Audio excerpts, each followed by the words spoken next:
Oh yeah, we're back. Is this music we should feel bad about? No, this is we haven't had an episode in a few weeks because I was making this beat. But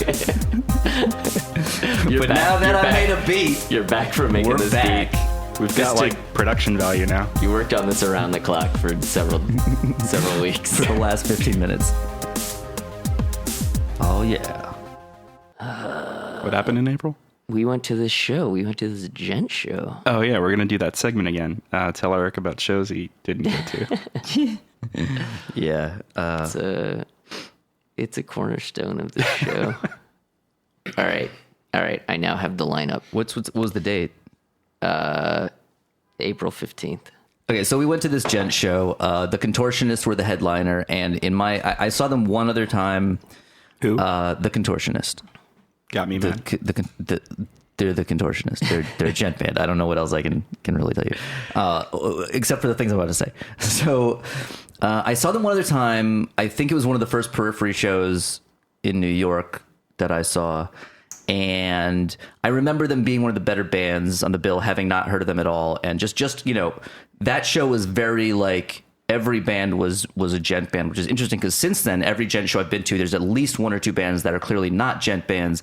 But Djent is sort of like, we have this one thing, but then some of us actually try to do more than that thing, and then we don't sound like a Djent band. So which is a good thing in some way. This show straight up had not even no, this one was weird. Adjacent to Djent bands. So, it was just a weird metal show. The only actual Djent bands were the Contortionist and Monuments, which weirdly I had a similar impression of Monuments, which was that they weren't quite as interesting as the Contortionist, but for a like standard Djent band, they seemed interesting, but it turns out this was based on me seeing like one song of their set two different times. And each time I was like, oh, this is kind of interesting. Okay, these guys might have something. And former guitar player in one of my bands was really into them, and so he'd bring them up a lot. And so I was like, oh yeah, these guys. And he was at the show. Yeah, and we ran to the show. And like they had a song with a saxophone or something, so I was like, that's a thing. All right, cool, maybe interesting. But this time it was just like the most Djenty Djent. Yeah, they were the most generic, straightforward Djent band. And I heard from these dudes last night. And they have no vocals, which makes it even more obvious. They did though. Their vocalist was missing or like, wow. I don't know, dead, missing. But I found out last night that he exists. Like they have a vocalist that wasn't there at that show. Wait, so that might have been why they were so fucking boring. Were they boring. advertising it like as like the vocals free, or was it must just have, like the show must go on? Right, it must have been like the time I saw Periphery play without vocals, which was good because I would have loved to be at that show, man. And it was before they had a lot of the new stuff too. Like they only really had like Bulb's old material. They only had that album that they released without vocals.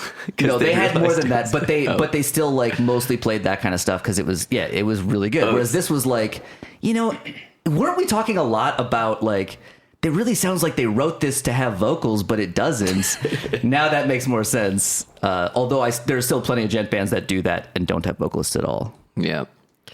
I don't know. Monuments has been around a while, and they only really hold my interest for like a song. It sounds like they're getting blander. Like they've always been bland. Well, I guess they have. I didn't before. Yeah, I didn't. So I can't comment on what the progression of their blandness, but they were extremely bland. Yeah, they've been around a while. No. Like they had an old MySpace page. Hold on. This captures the blandness of the show. So you know how American audiences do that thing where they applause once they recognize like what the song is?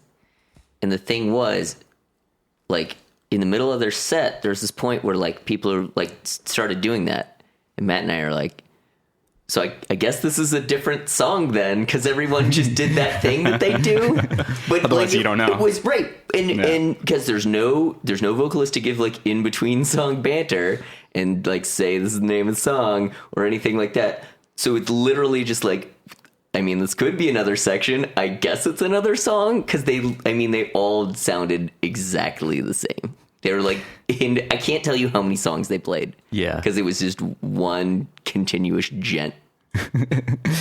And there's this common thing in Djent that they also like did a lot to a really noticeable degree where the songwriting approach, like they're like, how do we end a song? And apparently they've never been to a Victor Wooten clinic to ask him about that, because what they decide to do is, I guess we'll just stop playing this riff now. And then that's how like half their songs end. Just like, and then they're just like, we're done.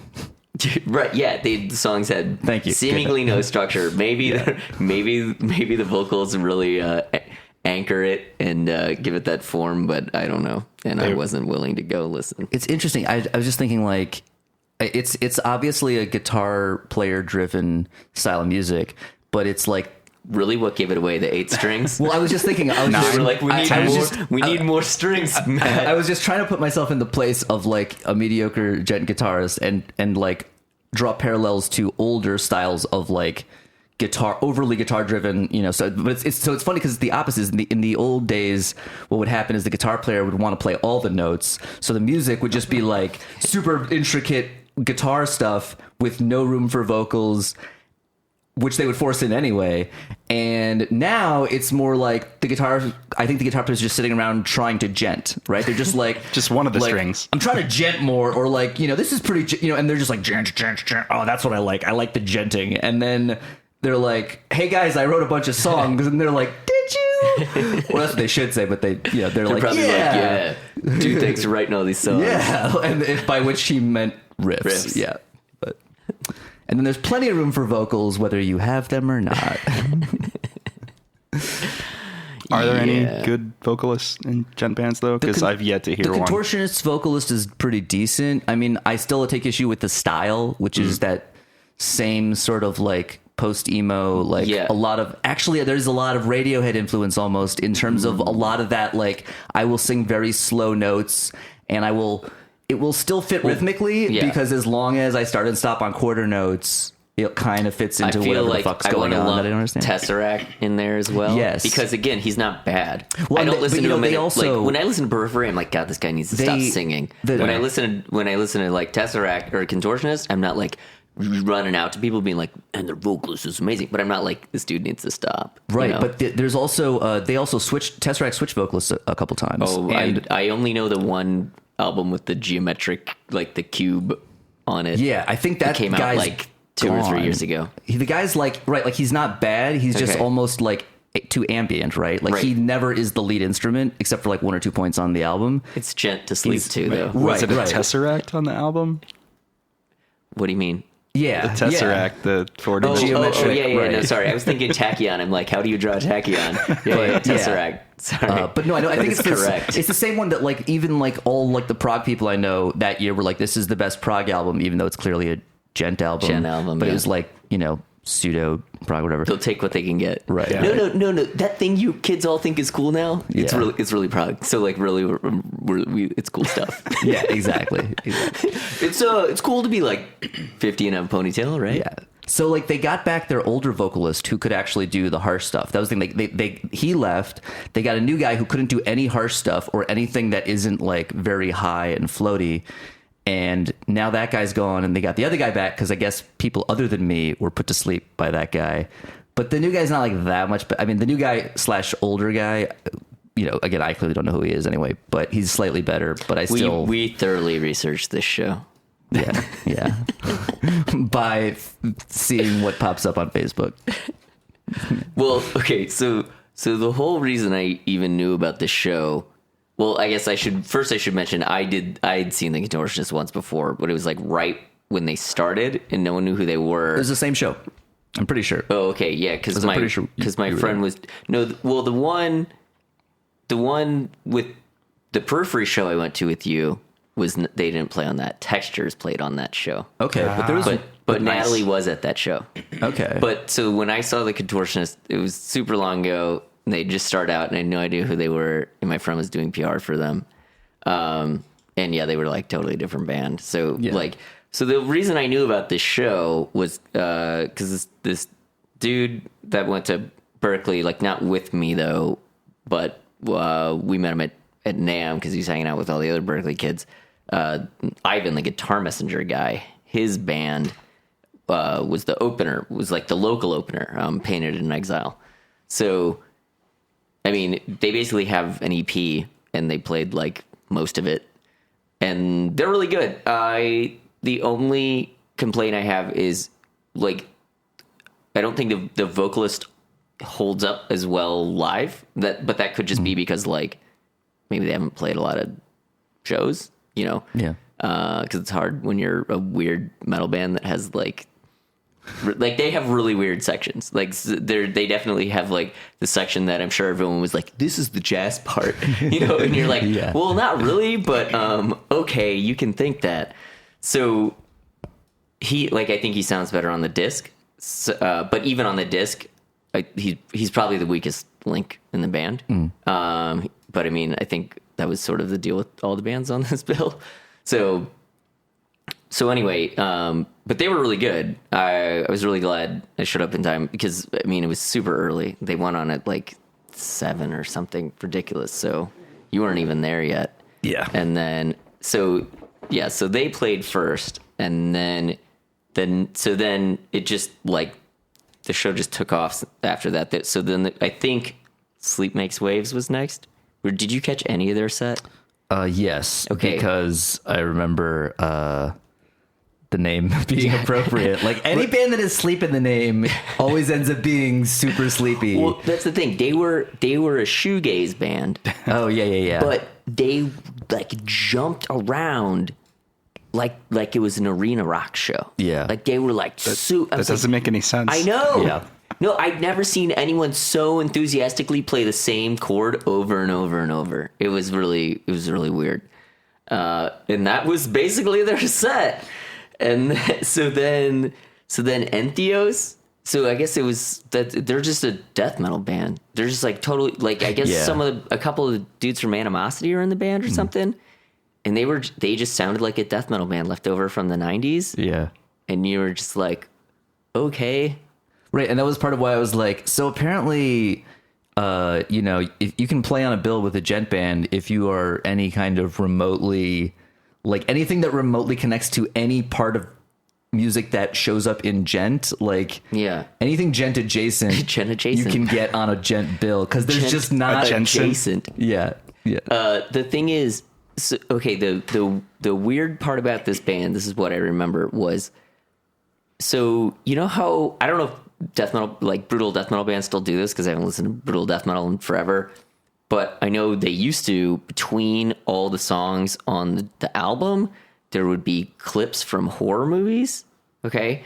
So this band, they had that same format, but instead of clips from horror movies, it was like we programmed this weird patch in our effects processor, and we were going to make weird space noises for 5 seconds. like a space rock band in between songs. No, it was just like weird, like bizarre noise. I mean, it was literally, it filled the exact same role and time as what should have been clips from a horror movie. Like, except this was the new thing now. They were like mixing it up. But I didn't know so since I haven't actually heard this band, I don't know if it's like that on the disc or if it's like legal told them, hey, you can't take those movie clips on the road. Like, that's not going to fly. So do something else. Like, I wouldn't be surprised. So they were super boring, right? So then Monuments, who we already talked about how they were basically one long song. Yeah, and then the Contortionist, who were good. It was weird. Like, what was weird to me was seeing all the people like singing along, because I like didn't realize that this band was popular, and I don't know anyone who listens to them, and they're ostensibly a metal band. So I was just like, this is weird, but I mean that's cool. People seemed really into it. It was entertaining. They knew how to play. Yeah, they had their stage show was good. Like, they'd clearly rehearsed. It was well put together. Yeah, it was kind of sleepy time though. Yeah, so that was my realization. Like my final sort of like, okay, I have enough information to make this decision, which is that I still think they're one of the best Djent bands I've heard.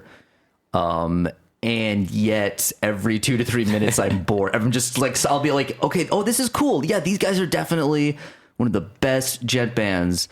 that I am aware of, and then all of a sudden I'm like, I'm bored now. How many people were sitting? Because you have all those seats in the venue. We were on the floor. Yeah. But the thing is, it doesn't matter. Even during the death metal band, like a whole bunch of people sit. The people who just want like to old, get seats are going to get the seats, and that's like it's either it's like old people or people who are so high they can't stand. Right? It's like somebody's like, whether they intended to be that high or not, they're like, I need this chair. I guess it's a better strategy than paying $14 for a super premium cocktail, which at the Gramercy is Johnny Walker. Gross.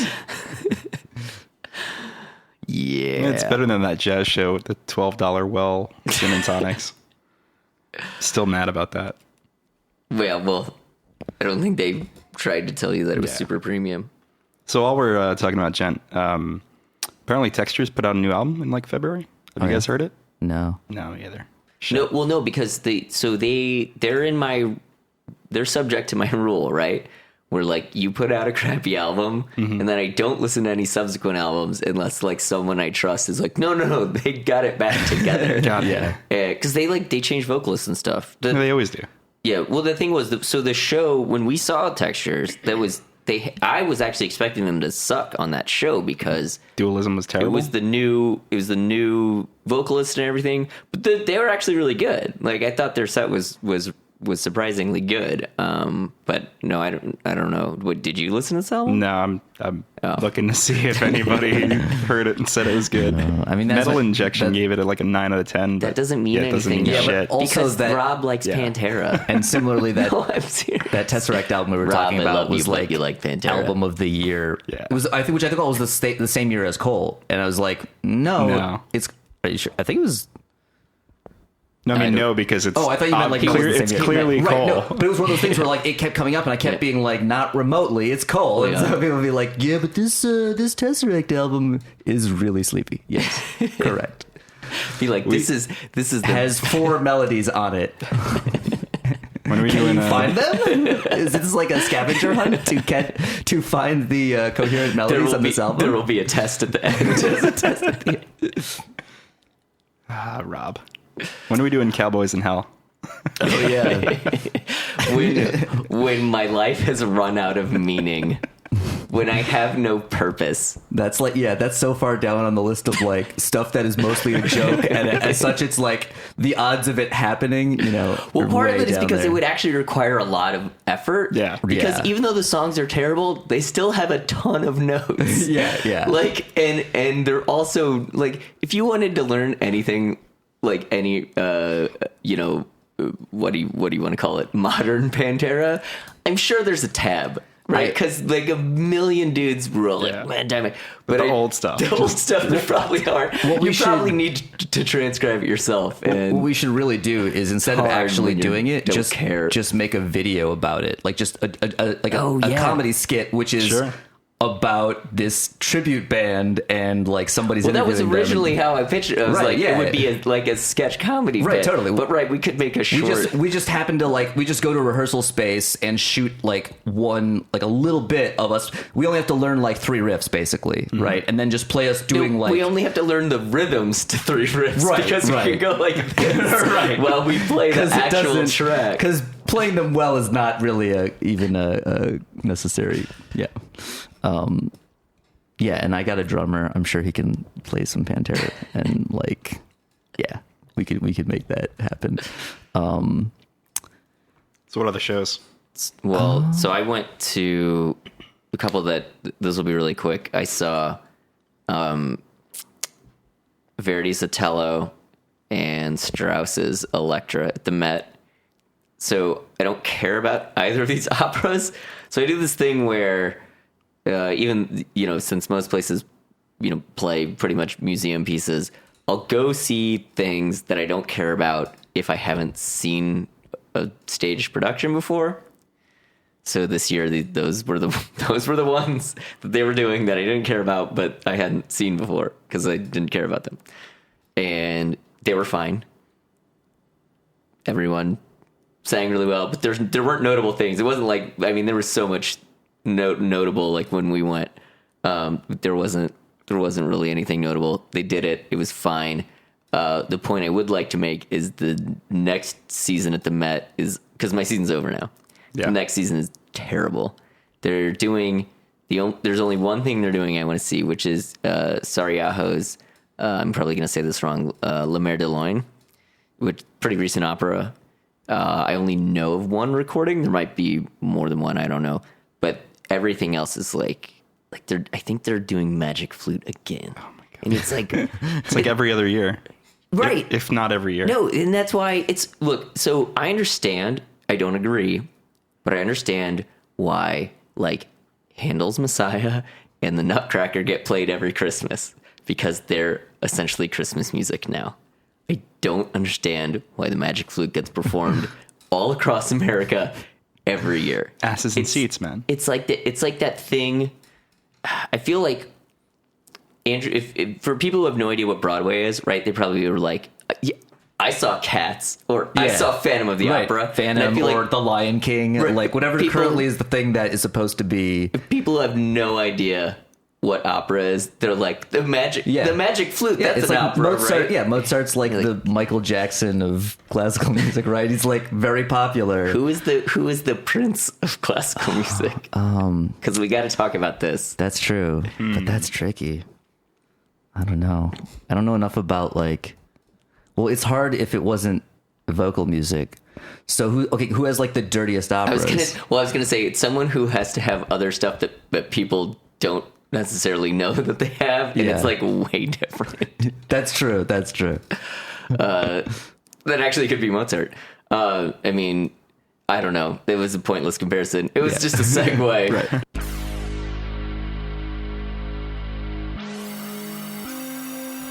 It's time to talk about Prance. Prance.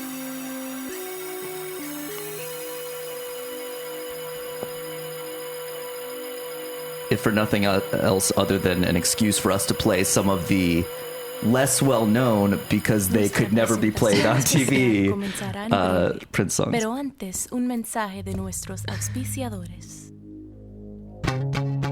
And yes, I meant TV, not radio. Radio too, but also TV, because Let's be honest. Prince was a very visual artist. Did he ever put out a visual album? You know, I don't think so, but I bet he has enough videos in his vault. Nobody did. I think it was that film. Oh, yeah, actually, you're Purple Rain. right. You're right. That movie that included the entire album Purple Rain in it. Yeah, actually, yes. So think about that, Beyonce. Actually, I was, because of the timing, I was briefly like, did she get this idea? But timing-wise, it was more like, That's all I wanted. actually, no, I was suspecting she got the idea from Kendrick Lamar, because his last album has similar little interludes with spoken stuff. And so the flow of it, I was like, I think he heard that and he was like, I want to art too. You sure it wasn't like Trapped in the Closet? That's also possible. Because that's my But favorite visual. stylistically, it's my different. favorite visual album. And I want to do something. That's on my list of like stuff worth crapping out, is something related to that, because it's such a like, you need one beat, right? That you can bring different instruments in and out, but mostly it's one beat, and then you just improvise, sing for like an hour, and then break it into chapters. That's pretty much what Trapped in the Closet is. This is technically a try and rap. Yeah. How is there not like a power metal cover of this song? Adagio, I'm looking at you guys. Oh, dude. That should be a homophony song. Yeah, absolutely. I don't know. It might be too groovy though. It's like it's too groovy for You power can metal. just Hey, ruin man. the groove. That's true, but I hate when people do that. Like, I don't want That's to. the whole point of homophony. That's true. Is that you hate I'm it. pointing out horrible things, but I'd rather. But I would actually want to like. I think covering this would be fun, except that I don't know. Except for like the lack of guitar and singing, which is normally the things I'm into performing. So How much have we talked about homophony on the podcast? I don't know if all your listeners not a whole are lot, familiar. because I haven't completely worked out the, I guess you would call it marketing, the sort of PR approach to it. But let's just say it's Especially since Ed Guy already stole your idea. right. Unironically stole your idea. The general idea is it's my power metal tribute to power metal.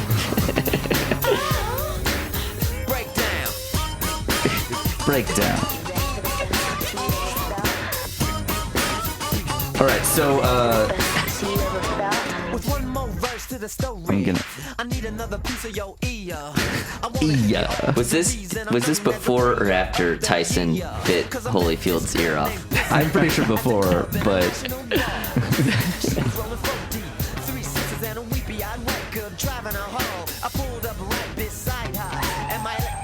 This is very trying. I know. yeah. And the lyrics, like, this is actually a good Prince point as far as my, like, so here's the thing. So, like, I want to say a lot of nice stuff about Prince because I don't want this to seem like Prince, your music. No, this is like, we actually like Prince.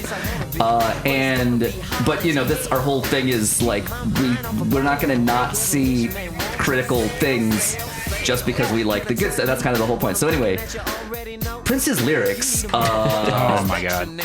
have always baffled me. They range from, like, you know, good as far as pop lyrics, like, you get the point across, to just, like, nonsense stuff that, like, is just, like, there's a lot, like you said, this comes off as a shrine rap because of some of the really stretched rhymes, or, like, the like, flipping the syntax around just to get a rhyme to work at the end of a line. Ladies, make 'em act like they know you are, I was, and always will be. Pussy control. You ready? So the original point about celebrity deaths. Oh yeah. no, the thing I just can't stand how, like, nobody was posting about how much they love Prince, like, before the, and then it's like, why do you Right. need to wait till he's dead? Right, why is You it know? today that you're like, oh, did you guys know? Did you guys know how good that guy that died was? Because I don't think I need to let everyone on the internet know that guy that died was good at music. Right, and it's just super weird. And then I sent you guys that article. I don't know if you read it, Eric. I sent you that article about, and was it about whatever guitar store? They interviewed these guys, and they're like, yeah, it's like great when famous people die because then everybody comes in. They want to, it's like they want to feel like they're a part of the thing, and you're like, so basically, you're all selfish idiots. Well, yeah. And you want to conflate the tragedy of someone you didn't know with your own consumerism. Like, it's the worst possible mashup. It's like the worst part of America, basically, in my opinion. Is like, Unfortunately, it's not just America this anymore. kind of stuff. Well, I don't know, because I'm not really. It's mostly America. I'm not. I don't have my finger on the pulse of you know, people using social media wherever, because, you know, like in Russia they use VK and stuff. Like, you know, I don't even know. I don't even have a VK account. That old one of the old drummers of Megadeth died. Was that today or yesterday? Whatever, it was either today or yesterday. But, like, people I know I think he who died last night. do not listen to Megadeth were posting like, this is terrible. I'm like, you don't give a shit. Come on. So I have a question about that, about Nick Menza's death. So he died of heart failure, and he's only like 51. Like, he had a heart attack. Cocaine. Well, right. So that was the deal. So I've heard conflicting stories as to when. So Rust in Peace was like when Dave sobered up. That's why his vocals, like, are completely different on that album and, like, whiny and crappy. But it's also why they play way more notes. So I heard that. I've heard several stories. I don't know if any of these are true. If Nick Menza was hired to play on that album in part because he was apparently sober, and then I heard that when he got kicked out of the band, I heard that he got kicked out because he wasn't sober. And I've also heard that it was like, well, we were touring and he needed surgery and he couldn't go on tour, which sounds like a terrible, like, this is the lame cover story for someone being the strung out. thing. So I don't know if you guys know, but I mean, like, my assumption is he played in this band with Dave Mustaine. He later went on to play in a band with Chris Poland. Like, he probably at some point did a lot of cocaine. Yeah. But I don't know this. But okay, so we don't have any further details. Yeah. But right, yeah, it's the same stuff. And same the David Bowie thing. Yeah. Like, it was just like, I mean, he wrote a lot of this music a while ago. Were you guys listening to it then? Yeah. Like, I don't know. That's the thing that's super weird to me. Like, I understand the whole thing about you recycle music because there's always new 14-year-olds and they're, they just want to buy into a personality or whatever. But I don't understand the like, is he dead yet? Yeah. Okay, now I can get into it because he's dead. Yeah. I mean, the best thing you could always do for your career was die, right? So Yeah. Didn't work for everybody though. yeah, not everybody. Depends on the timing. Yeah. I mean, get in one of those good it's windows. not good if you want to tour, Yeah. but if you want to sell records, or I guess now it's get streams. Yeah, or downloads, I guess. I don't. Yeah, I guess A maybe little bit of each. I don't know. But right, so let's go back to the guitar thing with Prince. Right? So then there was a subset of everyone's outpouring, for lack of a better word, about like how awesome of a guitar player Prince was, right? Yes. And he's good. He is a good guitar player. Yes. He knows how to play guitar. And in fact, for people who sold lots of records, he is on the better end of the spectrum. Yeah. But it's sort of like, really? Like, There are Yeah, way better guitar players. why, that why? It's also- why do people feel the need to point that out when it's clearly It's Not how correct. extreme and specific the comments got. Like one I saw at least 4 times, and again, this is like a guitar player thing. Like nobody else who hasn't at some point been like involved in playing guitar would probably even get why they mentioned this or what it even means. But a lot of people are like, better than all the shredders. And it's like, okay, first of all, what are you qualifying as a shredder? Is Oh my it God. someone who likes to play fast and has no concern for musicality? Then of course he's better than all of them, and by definition they are terrible. right? So, Someone who is making music is better than those guys who were playing exercises that weren't very musical. right, Okay. obviously. But then it's like, if you're saying people who have that level of skill, then obviously there are some guitar players who have that level of technique and still make musical music with it. And so by definition, he is not better than them at the guitar, because a lot of them can still do the stuff that he's good at, like, just note articulation and vibrato. And it's like, he did a lot of stuff where he uses like as few notes as possible. Like Yeah. I really noticed, I was listening to some of his stuff and it was always just like 3 notes. Less is more. But the amount of effects plus like bend or slide around to like the kind of like the, Right. Oh, that just one note right in, actually, this song's a perfect example because it's just got this one little wah, wah, How's it go? wah, wah. But nobody's listening to Prince for his guitar playing. Well, begin unless with, he's dead so. and you're posting on the internet about how you are. That's my point. Yeah. These people post all this stuff that's like, it's really reaching. This was on VH1 and MTV like every 30 minutes. Yep. Whatever year this came out. I don't remember what year it was. I just remember it was constantly on TV. But it's all right. It was a pretty good video.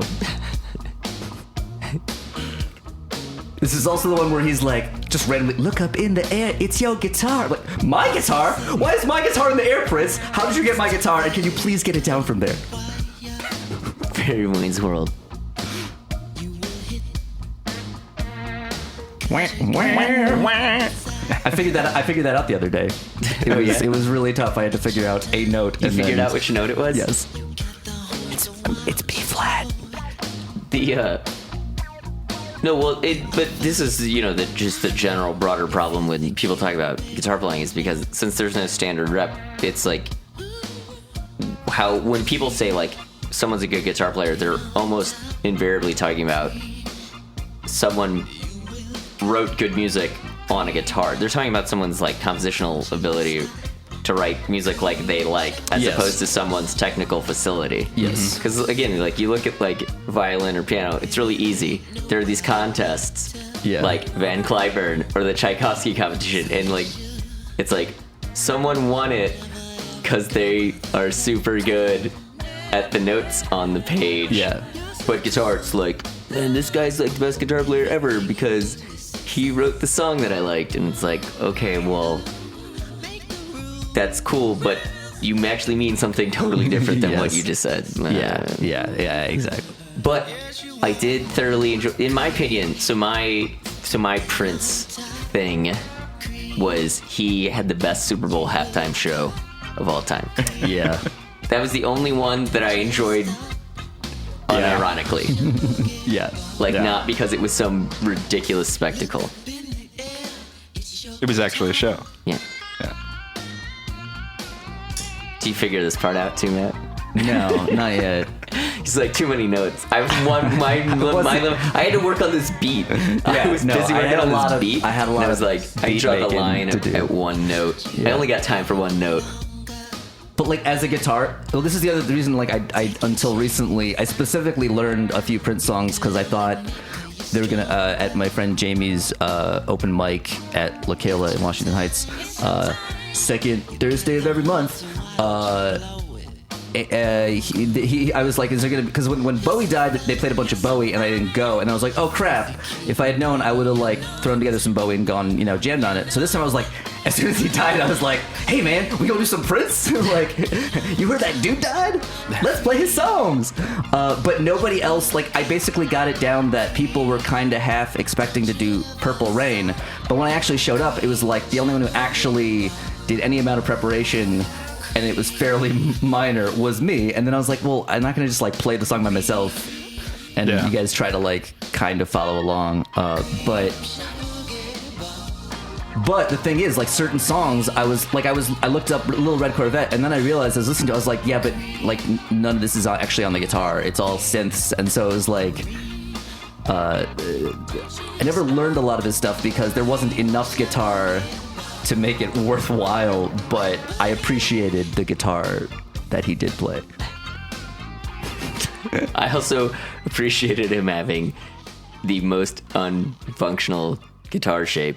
Like, I'm curious if he invented that symbol when he was thinking about what symbol can replace my name that I can also make into a guitar. Well, here's the or thing, was though. it like which came first? He already was playing the other sort, it's called the cloud guitar, or whatever. It's the one with the little wavy horn on the top, and that one is all maple with the EMGs. So he's already playing a guitar that sounds like a nice pick. Yes. So it was it didn't even matter then really that he was gonna get one of those, because it's the same pickups too. And I looked this up recently too because I was just thinking about tone and whatever. You're like, how do I get that tone? Right. Well, if I'm going to transcribe this note, I need to dial it in. By the time I actually do it, it might not end up being recognizable, which is good because that means it's interesting music, whatever. But I was briefly like, yeah, I want to use like Prince-isms because, like I said, it's so in my mind, it's so easy. It's like just keep it to as few notes as possible.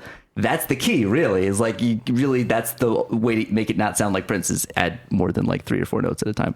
But yeah, it's. I play more notes before 7 a.m. than Prince plays all day, especially now that he's dead. Well, that's definitely true. Oh gosh. I think those EMGs we saw at NAMM are less playable than the Prince, the Angel ones.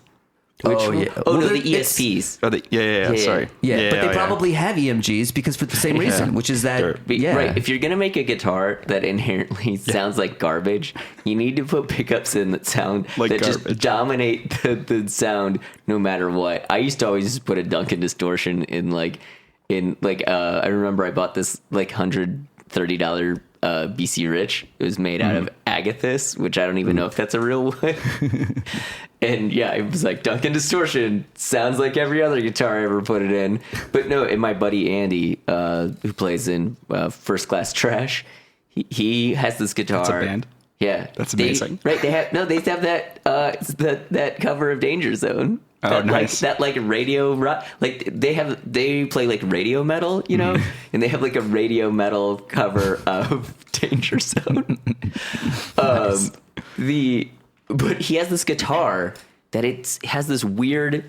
It looks like a cross between Shattered Glass and like a black flame maple. It's like this weird thing. He like got it from China. He's like never heard of this brand before. He's like, I just bought the guitar because it looks cool to play it on stage, so I just put EMGs in it, and then there you go. Yeah, he's exactly. like it's tuned to like drop B or like something ridiculous, and he's like, and there's EMGs, and there you go. Doesn't matter what it sounds like. Nice. Here's, I'll put on another. This one also, we were saying both Pussy Control and this song Get Off both would also fit on our hypothetical like random screams episode, where anything that has like the random wah in it, basically. So the next episode we do, I have very poignant comments about this. Okay, we should actually, when we make fun of one of my choices. Oh, Awesome. I added another choice to my list, but we'll talk about that. Yeah, we got to get that happening. Yeah. I want to make some action. I want to like actually have maybe a series of bumpers or something for that. You guys think this week, maybe? I'm going to Maryland on Thursday, so Not this week. probably not this week. Probably Yeah. not. All right. I've been ready for like months. Luckily, I won't have much to say about MDF because I'm not going to watch many of the bands. I honestly don't even know who's playing. We can say everything about MDF that we Wait, did I not have are that? gonna now. I heard it. Oh, okay. The lineup's just atrocious. It's atrocious, right? And even like I just saw a testament at Heavy Montreal and didn't care. And they're way higher up the bill on this. I think I'd rather go to Prague Power than MDF this year, and that's sad.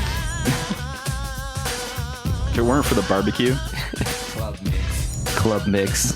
I've never heard the non-club mix version of this, but see, that's the other thing. I wonder if he also started that Is this trend where a lot. Scott Storch got the flute idea? Oh shit, it's possible.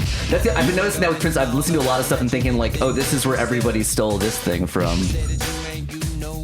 I think everyone just stole it from those Peruvian guys on the subway. Say what's right when all I wanna do is wrong. Get up.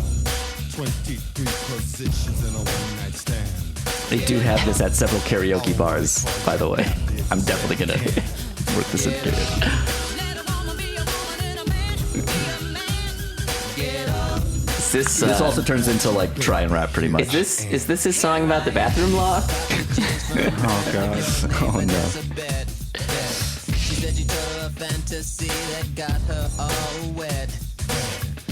Yeah, I meant to write down some notes about Prince, and then I didn't. I was gonna be prepared for the show, and then I thought, you know what? I gotta work on this beat some more. Beats are important. Priorities. I'll only call you after if you say I can.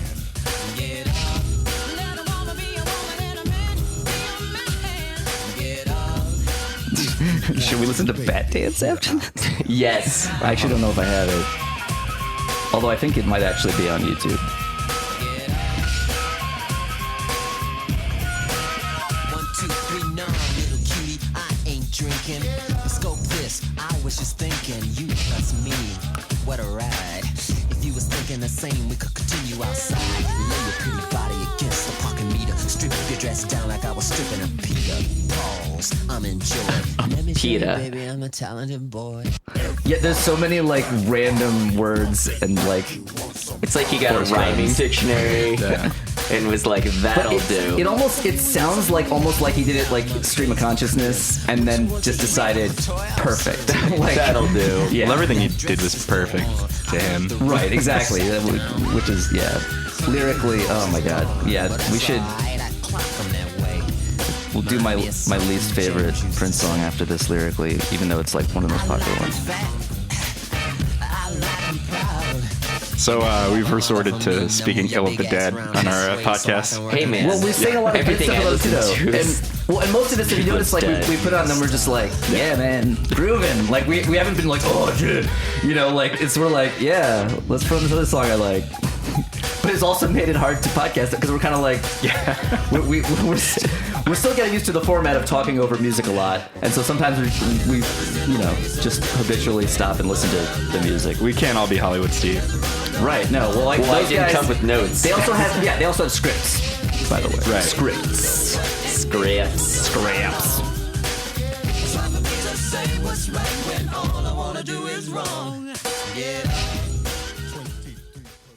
Bake that up. 23 positions, what? In a one night stand. Right, in a one night stand, yeah. Only call you after if you say I can.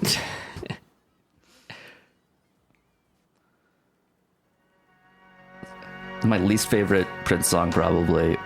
The dumbest lyrics ever written. Just watch how each line is a completely different topic. Prince already got to this thing called life. Yeah. You know what? Okay. No, we need to Sorry. analyze this. All right. me actually we're look gonna up the, break it down. Yeah, because this is a long time coming, Prince. Sorry that you're dead. So I know Drugs this. are bad. Okay. Okay, so dearly beloved, we are gathered here today to get through this thing called life. Okay, that's all right. Fine, whatever. Electric word, life. I don't know how it's electric. It means forever. That's a mighty long time. No, that is not what it means at all. It means you are not dead, which is definitely not a permanent situation. It's about the most short-term situation. Right. It's the opposite of what it basically means. But I mean, maybe also, this is some like forever's a mighty long time. God, that's like a thing. Like a child with like Like a Disney forever's a song. really long time. Yeah. Like forever's a really long time. It's like when you take math and they explain that infinity is not a number. It's infinite and yeah, that's It's like when the kid goes forever and ever. exactly. But he's here to tell you there's something else, the afterworld, a world of never-ending happiness. I don't believe that he can back any of this up with any kind of evidence. But anyway, you get the idea. I guess now. The afterworld. A world of never-ending happiness. Also, the elevator is, I guess, supposed to be a metaphor for the devil, but it's the worst one ever because I didn't know that for like 15 years. And then someone was like, yeah, it's a metaphor for the devil. We're not going to let the elevator bring us down. Even though I'm pretty sure that's what they're supposed to do at least 50% of the time. The afterworld. This life, you're on your own. And if the elevator tries to break you down, then you probably shouldn't have pushed a lower floor. Now I remember how much I hate this song.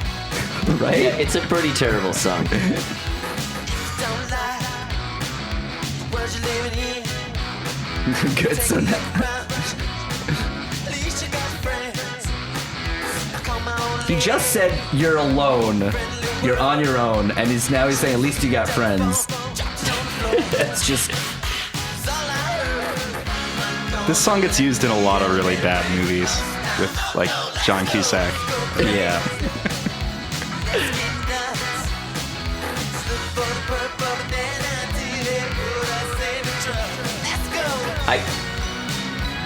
That part. What's that supposed to be Oh. a metaphor for?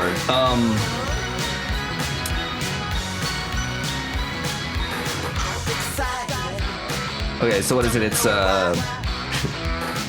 When he goes, let's look for the purple banana. Oh, it's- till they put us in the it's truck. It's Let's go. it's slip on a purple.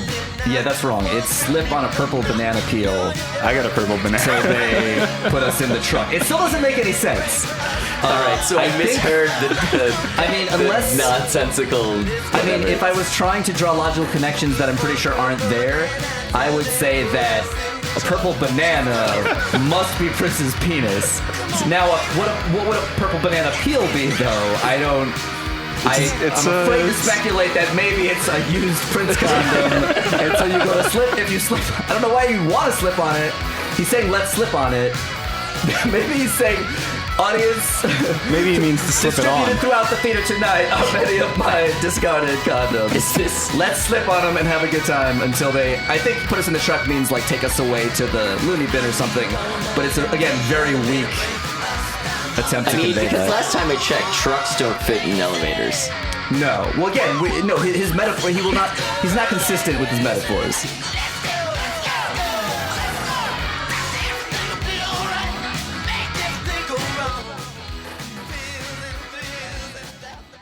Right, next one. Was Doctor Everything Will Be All Right supposed to be like Doctor Feel Good? Right. It's like. If so, it's kind of prescient. Yeah. I mean, I'm sure for the time that was when everybody in. What year was that? I want to say like 84, maybe. Yeah. Had to be 84, mid-80s. all right. Oh, I know it.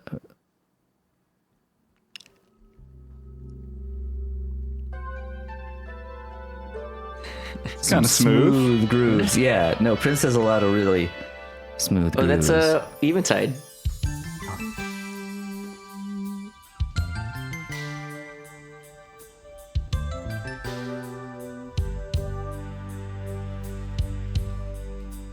This will be the day that you will hear me say that I will never run away.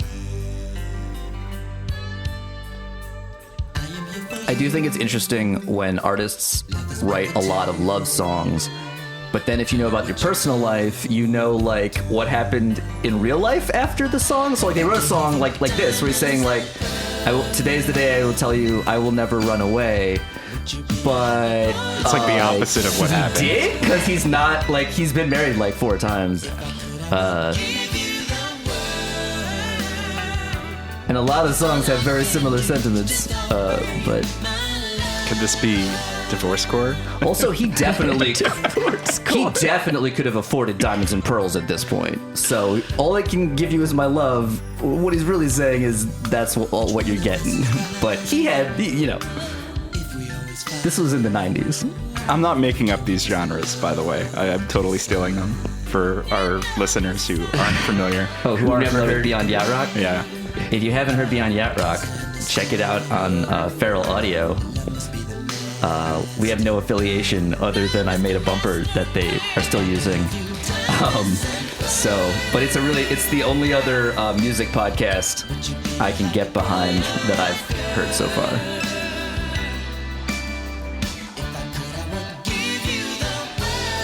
I didn't actually have anything to say about this. I probably should have found a song that I have comments.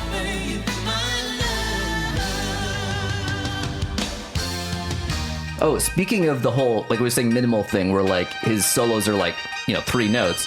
I noticed a similar thing in his composition style, which is that it's usually on average like a maximum of 2, maybe 3 chords, and the third one just kind of like, is like the turnaround. Yeah. But it's mostly like, perfect example is the classic Yeah. 2 chords. Great, whole song, done, go. That's all we need.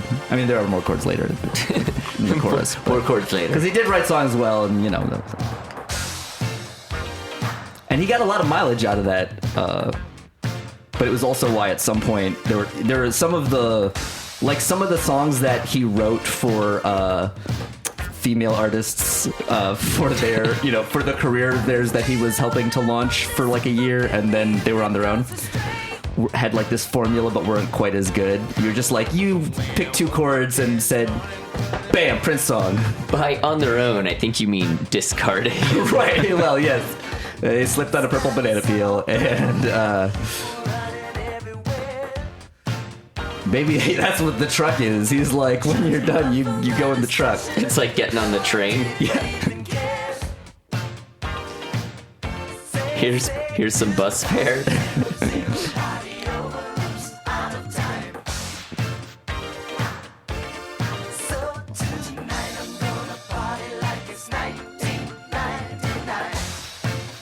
All right, so this is, I definitely still haven't figured out how to do like stuff like this where it's like I want to play songs I like, but I also need to find some stuff that is comment worthy. Like, Well, no, there's good comment on the intro about the 2 yeah. chords, then just cut to something else. I just mean like, yeah, I'm setting up what this next one is. I don't really have a lot to say about Prince, to be honest.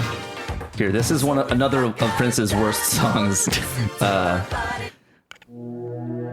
which was also, although it was a Prince song, it heavily featured, I believe, Sheena Easton.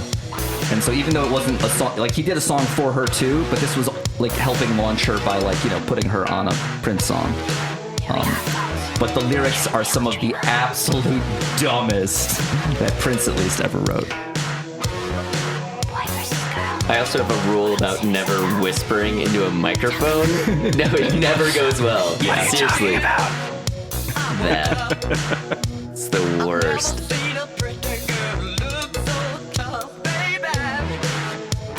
If she's tough, why is she whispering? Because it's her birthday. Well, it was Clearly. Tough spelled like Tuff, which in the 80s meant nothing. It was a pre-hooked on phonics world. Yeah. It was like how bad meant good, and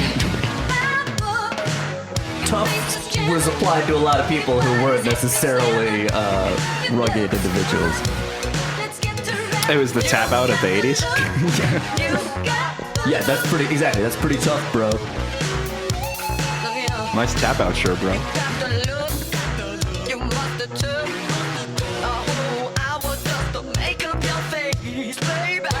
Sounds a lot like Simply Irresistible. It does. Who's doing the inspecting? The birthday inspector? I also think Prince might have been at the forefront of putting letters and numbers in your song titles, like instead of. But who was the pioneer of the S as a dollar sign? That I don't know. That probably was some rapper, but okay, this is just the ones on the like hits/B-sides thing that I have on my phone. So Nothing Compares to You, which Sinead O'Connor also did. The 2 and the U are number 2 and the letter U. Yeah. There's obviously I Would Die For You. You Got the Look. What we're currently listening to is You, like the letter U. Feel You Up. I Love You in Me. Those ones are just you, but he, just couldn't write the word you. So He just figured if he was ever gonna engrave any of these on like an award plaque, he wanted to save on the engraving. yes. So he figured he'd shorten them. The frugal side of Prince that we didn't hear about Fit as much. for a Prince. Fit for a Prince.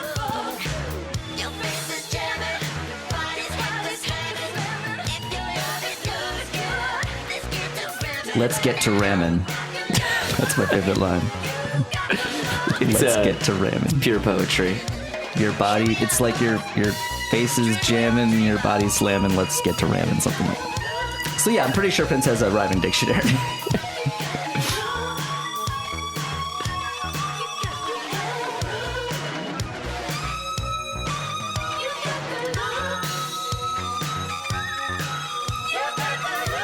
Right, so this next song is like the most over the top, like no restraint, cheesy, like ballad ever, but it's Prince, so he kind of makes it work. I used to just think it was hilarious, but now I actually like the song a lot. I don't know why I had to look this up. This is the most beautiful girl in the world. But the earliest instance of using the dollar sign instead of the letter S was actually in 1872. Ambrose Bierce referred to the governor of California, Leland Lanford, as Steeland Lanford with a dollar sign for steel. Nice. Get some real facts on this podcast, guys. Yeah, once in a while. Some real true facts.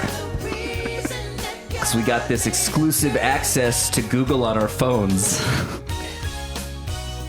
Yeah, what's the point? That's why. What's the point in preparing one and we can look it up in 30 seconds? Exactly. And then I can edit out the part where we acted like we didn't already look it up, or just talk about it instead.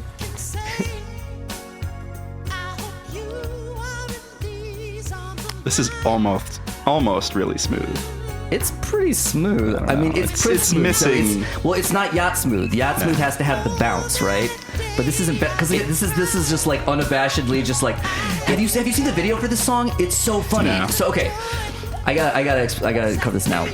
At some point, I gotta work out how I can like play videos for us to watch and then clip them with the video later. But anyway, so.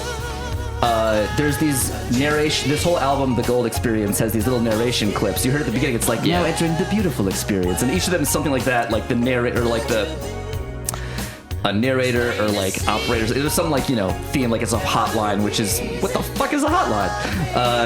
You used to be able to call a phone that was connected to a recorder that was not a computer. Well, maybe it was probably an early computer. Anyway, my point was, so there's this room. It's like. These women come into this room and there's like a video screen and Prince, and he's just standing there because like they cut between them, like they didn't film them in the same room. So just keep cutting to different women, like reaction shots to the video or performance or whatever they're watching, which is Prince performing this song. And he's wearing like a straight up like Matador outfit. Yeah. Like one of the frilly ones, and he keeps doing like these gestures. He taught me that like if you want to sing like a sexy ballad, you just make the like here you go gesture, where you just put your hand out and you just sort of move it side to side, like here you go, and that's like the entire video. He also does some other hilarious little gestures that I watched it recently, because he died, and I remember I didn't remember that this was literally in the video, but whenever I hear this one part of the song, he does this. It's funny because it's literally when he says there's a line where he says like the kind of beauty that comes from inside or something, but then there's another part where he says something like that, and he makes the little like with your hands you make like the outline of a woman thing, a gesture that you don't see very much because it's probably considered like misogynistic at this point. But he does that like it's like like drawing curves in the air or whatever. But it's also at the same time he's like oh, here we go. 'Cause honey, this kind of beauty, the kind that comes from inside. Yeah, because Prince is really first and foremost concerned with your inner beauty, as long as you're also super hot on the outside. But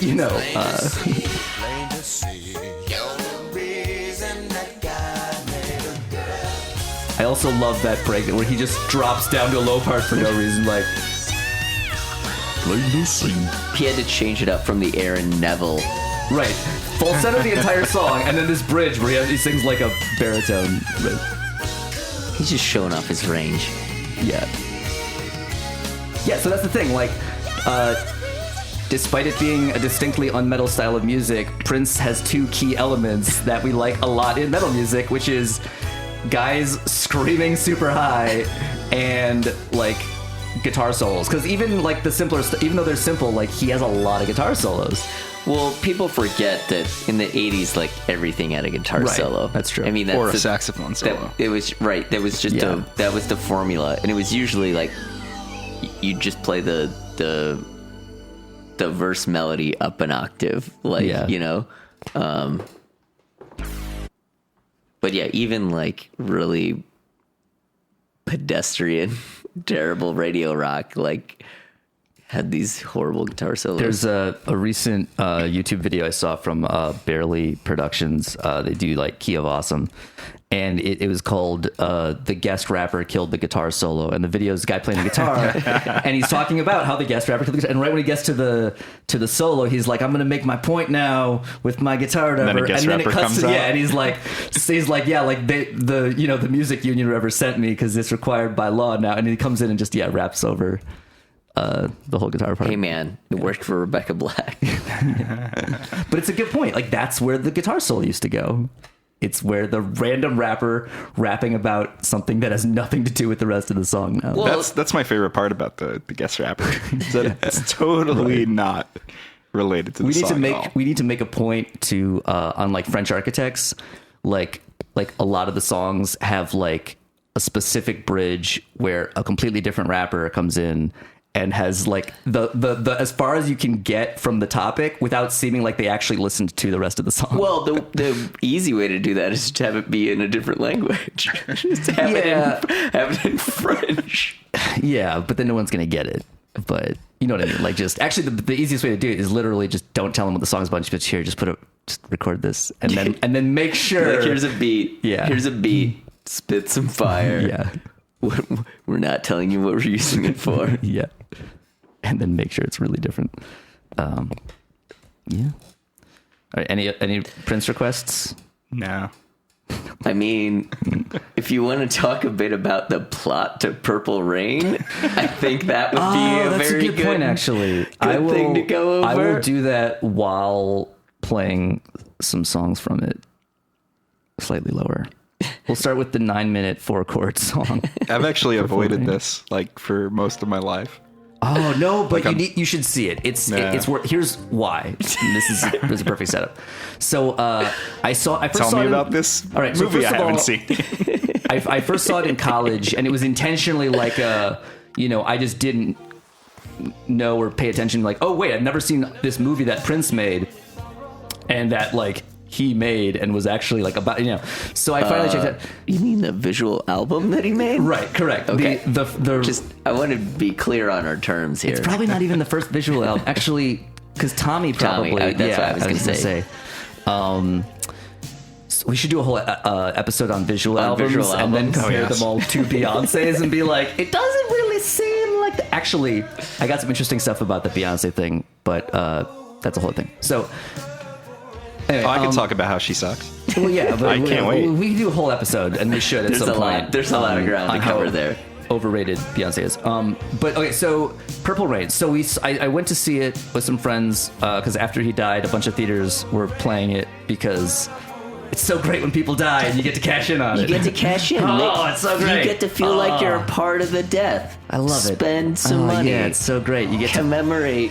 you get to feel like you're part of it, and by feel like it, I mean get financial compensation but for not someone else's death. criminally culpable for Right, it. but not criminally. But not in any way that, matters. American consumerism is a wonderful thing. So Purple Rain is basically Prince's origin story, right? And I also was thinking about this because I noticed, like, despite, like, it was one of the things I was curious about because Prince obviously loves the ladies, and if you need evidence of this, you can see the long string of performers who Prince has been involved with, both professionally and otherwise. And Purple Rain shows you professionally and unprofessionally. right. Yes. Exactly. And Purple Rain shows you not only how he, like, again, the origin story, the original one. Although it's interesting because in the movie, the love interest is Apollonia, and she's not actually the original. She's like the second. I don't know if there was others in the movie, but I assume she's the second one. The original was Vanity, but Apollonia's character is based on Vanity. But it's funny because Apollonia was like the new Vanity, and she was in this movie. And yeah, like they're together at the end of the movie, but Apollonia, you're in the future, so you know that he's not still with Vanity. And so that's not how the real story ended. So is this like So- Inception, or is this like Hot Tub Time Machine? I'm confused. No. It's much simpler than that. I'll break it down. Okay. So what happens, and again, this is like I'm saying, this is the blueprint for like Prince's career. The So- blueprint. Yes. So Prince is Wouldn't in. it be the purple print? Yes. So he's in Minneapolis, and he played at this club, and in the movie he's just called the Kid. But it's. He was unaware of his royal blood at this point. No, his name. There's another interesting thing I found out. Pulled the sword from the He stone. didn't, I yet? don't think he didn't make. He actually was named Prince. Like his father's name is Rogers Nelson, and he's at least legally Prince Rogers Nelson. Right, like it's like and it was like Prince Fielder. Yeah, he had his father used to be called Prince Rogers. That was like his nickname on stage, and so he named his son after his stage name. And so then This is also like a Vanity and Apollonia kind of. yeah. So well, that's the other thing is he also like changes, like he meets these women and then he was like, nah, you're Apollonia now. Like he just changes their names, and it's like, okay, part of the thing that's interesting to me again is that Prince loves the ladies and is largely considered to do so in a positive way, right? Most of the time, a lot of women are just like, yeah, fucking Prince, right? Not all women, obviously, but enough that it made me wonder, like, why he didn't get more flack, right? Because he's been married like several times. He clearly, like, again, you just see, like, here's Prince's new girl, and also he wrote her a song. And then after that, she had no more hits because Prince no longer wrote her any more songs. And so starting with Vanity and then Apollonia, and then like Sheena Easton, Sheila E. There's some others, and again, I don't know. He wasn't necessarily unprofessionally involved with all of them, but definitely some. And then like Diamonds and Pearls, he didn't even have a singer. He just hired two dancers who vaguely looked like they could be twins but weren't, and then called them Diamond and Pearl. And let's see. So anyway, so Purple Rain. He lives with his parents. His father's like a retired musician who like drinks and abuses and like hits his mom, and so that's like the whole family turmoil that leads to him being unable to maintain a relationship, which is basically the message of the movie, is like that he's broken inside. And even though at the end of the movie they kind of leave it like it ends with this song, which is literally the song Purple Rain is basically saying like, I never meant to hurt you, but our time here is done. Best of luck to you.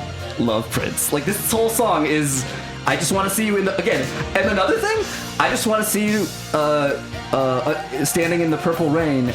Again, if we're extrapolating logically that a purple banana peel is Prince's discarded condom, then the purple rain is Prince's ejaculate. So Prince wants to make it rain on you.